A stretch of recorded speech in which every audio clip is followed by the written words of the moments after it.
Friends, I warmly welcome you to today's episode in our series. I still remain your very good friend.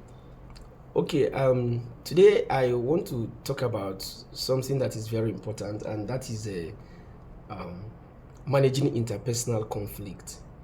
Managing interpersonal conflict. Now, this is important because some of these situations can actually create a stressful situation, which can snowball into a distress situation for someone, and of course, ultimately or consequently bring about depression for some other person who may not be able to like manage it well and all that. Just like some people, when somebody is not talking to them or when there is a toxic environment, they feel depressed about the whole thing. So, and these are things that actually emanate from interpersonal conflict, and we need to learn how to manage this because we'll always meet human beings where we work, where we do business, where we go to school, social environment, religious gatherings, everywhere. It is always human beings like you that you'll always be meeting. So whether they are good or bad, they are human beings. I always say it that the best of humans are still humans. The worst of humans are still humans. So it still depends on whoever you meet. So interpersonal conflict is a very serious issue because it exists everywhere, even in the homes, between siblings, spouses, and all that. So it is something that we need to know about and be able to know how to manage them. There are actually like about three ways that interpersonal conflict can be managed. But one thing that is very striking or very instructive is that it also has to do with the individuals involved, especially when they are genuinely interested in actually resolving that issue. Just like they normally say that it is quite easy to wake someone who is actually sleeping than trying to wake someone who is pretending to sleep. There are two different things actually. So if people who are having conflict and they are genuinely interested in having it resolved, it will be much easier. But if they are not really open to peaceful resolution of that conflict, it could be quite challenging.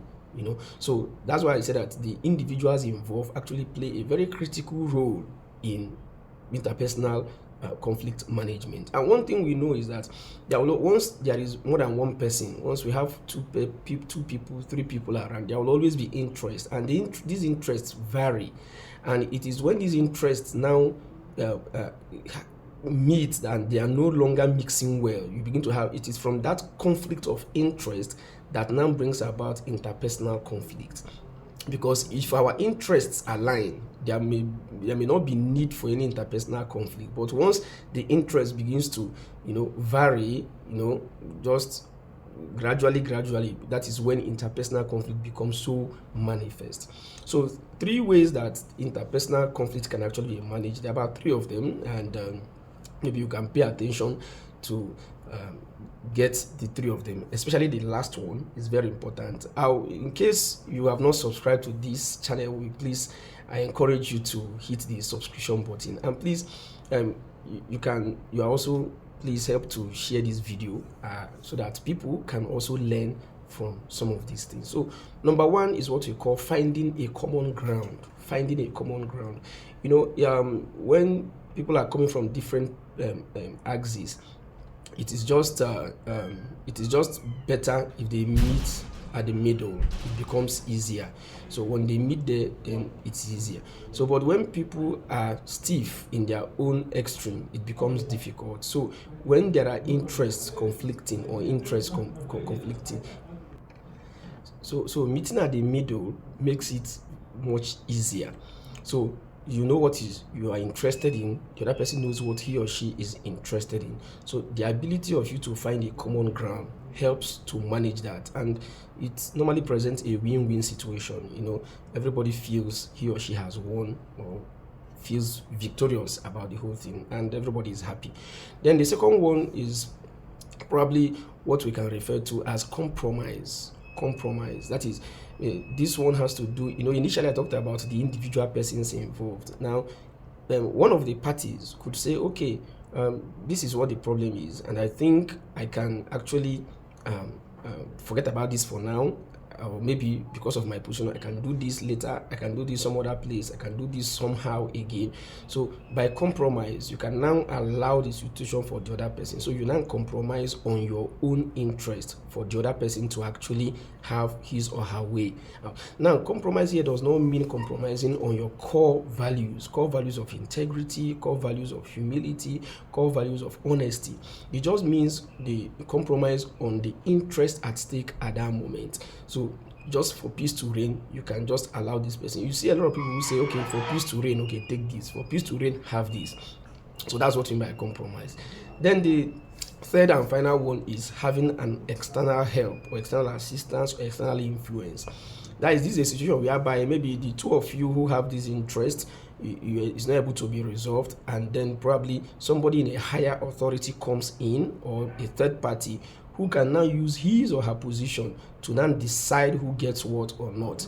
It helps to manage that. Now, what it does is that, so one of the parties may feel cheated or may feel bad, but the point is that that moment, at that particular moment in time, the situation has been managed.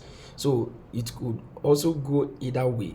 So these are some of the ways that interpersonal conflict can actually be managed. And like I said earlier on, the persons involved, if they are not genuinely interested in the resolution, it could pose a very big challenge. But in any case, in any situation that it presents, employing any of these three strategies we just mentioned now could help in managing interpersonal conflict. In the next video, we'll be talking about the advanced way, or another way in an advanced manner that interpersonal conflict can actually be managed. Because why it is important is because there will always be this interpersonal conflict. It is just normal. Just like when we talk about that stresses are not bad in themselves, it is the way we now begin to react towards these things that now determines whether we're able to cope with them, or whether they go into a distress situation, which can lead us into depression and all that. The same thing with interpersonal conflict. If we're able to manage it well, there will be growth, there will be a lot of things positive. But if it is not being managed very well, then it could now begin to bring about some negative issues that will definitely jeopardize interpersonal relationship. So until I come your way next time, stay mentally well. Bye.